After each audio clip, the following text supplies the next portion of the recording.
से गाजा को कंट्रोल करने का प्लान है। लेकिन वर्ल्ड के बहुत से नेताओं को ऐसा लगा कि गाजा के लिए ये लोग भला सोच रहे हैं। हमने अपने कई सेशंस में आपको ये बताया कि किस तरह से ट्रंप इस पूरे क्षेत्र को अपने कब्जे में लेना चाहते हैं। खैर, इस पूरी कहानी को हमने आपके सामने ब्रीफ भी किया कि कतर के ऊपर जो इजराइल का हमला हुआ, उस हमले के बाद में किस तरह से कतर को प्रॉमिस दिया गया ट्रंप के द्वारा कि भाई अगली बार तुम्हारे ऊपर कोई भी हमला होगा तो वो अमेरिका पर हमला माना जाएगा। बिल्कुल नाटो जैसा ट्रीटमेंट दे दिया गया। साथ ही साथ इजराइल से उसे माफ़ी भी बुलवा दी गई थी। ये सारी जानकारी मैंने आपको दी थी। मैंने बताया था कि कैसे कतर ने दुनिया के तमाम मुस्लिम वर्ल्ड के लीडर्स को इकट्ठा कर लिया और उनको साथ लेकर के वो ट्रंप के पास पहुंचा और ऐसे में एक 20 पॉइंट का कार्यक्रम लेकर के बाहर आ गया। जब ये 20 पॉइंट का कार्यक्रम लेकर बाहर आया तो ऐसे में ट्रंप बाहर आए और इन्होंने कहा दुनिया वालों से कि दुनिया वालों, 3 से 4 दिन के अंदर हमास को मानना ही होगा। अगर वो शांति प्रस्ताव नहीं मानता है तो बहुत बुरा हो जाएगा। और इस पूरी कहानी में इन्होंने इनका भरपूर उपयोग किया पाकिस्तानियों का, ये कहने के लिए कि देखो पाकिस्तान भी इस प्लान को एग्री करता है। अब आप पूछेंगे पाकिस्तान की ट्रंप को ज़रूरत क्या हो गई?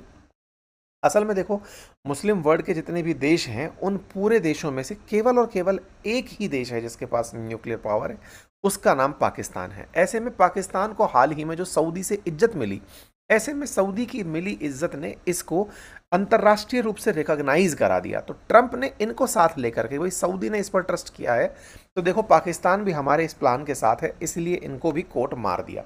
हालांकि आज सुबह ही अंकित इंस्पायर इंडिया पर मैंने एक सेशन किया जिसमें मैंने ये बताया कि किस तरह पाकिस्तान पलट गया, पाकिस्तान किस तरह से ट्रंप के दिए बयानों से पलटी मार गया।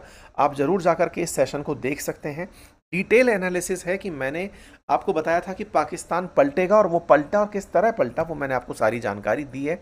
मैंने आपको बताया कि किस तरह से पाकिस्तान के विदेश मंत्री कहते हुए पाए गए कि भाई हमारे साथ में जो प्लान साझा किया था, असल में वो प्लान इन्होंने हमास के लिए मतलब रिलीज़ नहीं किया, इन्होंने हमारा प्लान बदल दिया। खैर जो भी है, इस बीच में हमास के पॉलिटिकल ब्यूरो के मेंबर्स की तरफ से ये प्लान निकल कर आता है कि हाँ, हम इस पूरी चीज़ से पूरी तरह वास्ता रखते हैं और आने वाले समय में डिटेल में आपको जानकारी दे देंगे। ट्रंप महादेव बाहर आते हैं और इन्होंने अपनी तरफ से हमास के इस मैसेज को इस तरह से कोट किया।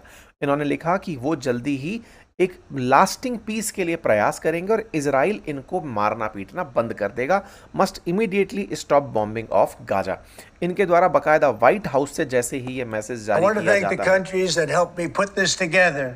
Qatar, Turkey, Saudi Arabia, Egypt, Jordan, and so many others. So many people fought so hard. This is a big day. We'll see how it all turns out. We have to get the final word down and conquer.